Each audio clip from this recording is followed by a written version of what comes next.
Hepimiz Atatürk'ü kara tahta başında yeni Türk alfabesini halka tanıtırken çekilmiş olan bu fotoğrafı görmüşüzdür. Harf devrimiyle özdeşleşen bu resmin aslında Büyük Önder Gazi Mustafa Kemal Atatürk'ün yeni harfleri tanıtmak için harf devriminden yaklaşık olarak 1,5 ay önce çıktığı bir gezisinde çekildiğini kaç kişi biliyor?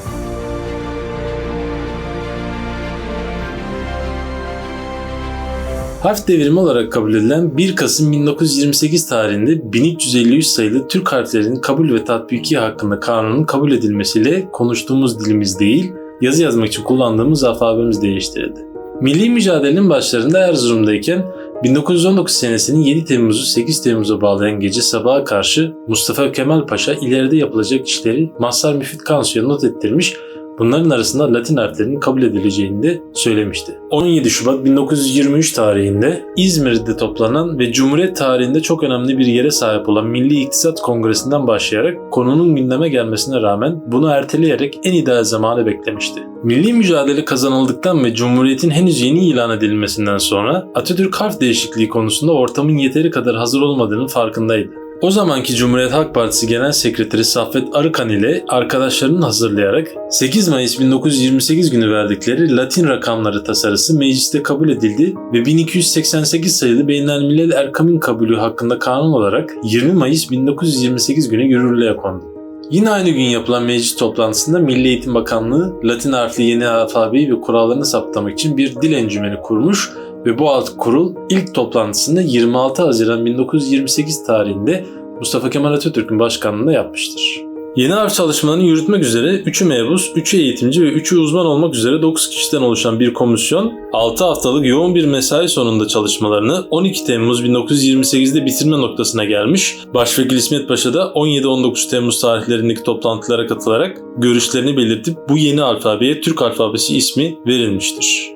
Dil Kurulu hazırladığı İlihbar raporunu 1 Ağustos tarihinde Gazi'ye sunar. Mustafa Kemal yeni ABC'yi dilci İbrahim Necmi Dilmen'den öğrenmiş. 4-5 Ağustos 1928 gecesi Başbakan İsmet İnönü'ye yeni harflerle bir mektup yazmıştı. Yeni Türk alfabesini Türkçe'ye en uygun olacak şekilde hazırlamaya görev edinen Dil Kurulu 6 Ağustos'ta Milli Eğitim Bakanı Mustafa Necati Başkanlığı'nda bir toplantı yapar ve hazırlanan alfabe bu toplantıda kesin biçimini alarak Gazi'nin onayına sunulur. Mustafa Kemal Atatürk 9 Ağustos 1928'de İstanbul'da Cumhuriyet Halk Fırkası'nın Gülhane Parkı'ndaki Sarayburnu Halk Gazinosu'nda düzenlediği bir toplantısında yeni Türk harfleri konusundaki düşüncelerini halka açar.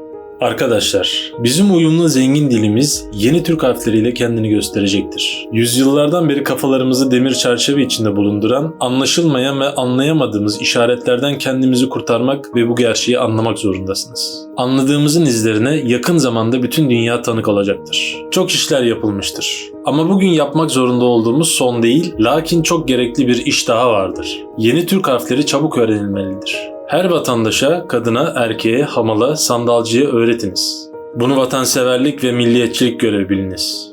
Bu görevi yaparken düşününüz ki bir milletin, bir toplumun %10'u, 20'si okuma yazma bilir, %80'i 90'ı bilmezse bu ayıptır.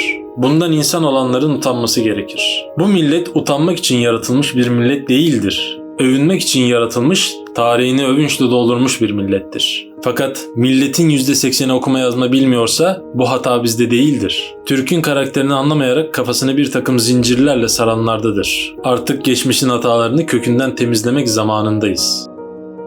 11 Ağustos 1928'de Dolmabahçe Sarayı'nda yeni Türk harfleri üzerine ilk uygulamalı ders yapılır. Başöğretmen Mustafa Kemal Atatürk, harf kanununun meclisten çıkmasını bile beklemeden halka yeni alfabeyi tanıtmak ve insanların bu alfabeyi öğrenme hızını bizzat görerek ölçmek için aralıksız çalışmış bir yurt gezisine çıkmıştır.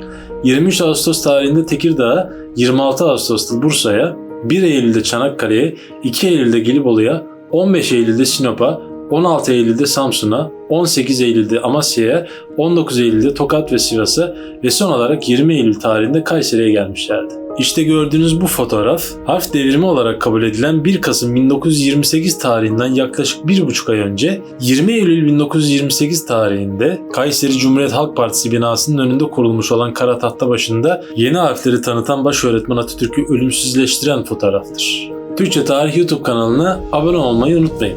Eğer hikayesini öğrenmek için sıradaki videoda anlatmamı istediğiniz bir fotoğraf varsa bunu yorumlar kısmında yazabilirsiniz. Bir sonraki videoda görüşmek üzere.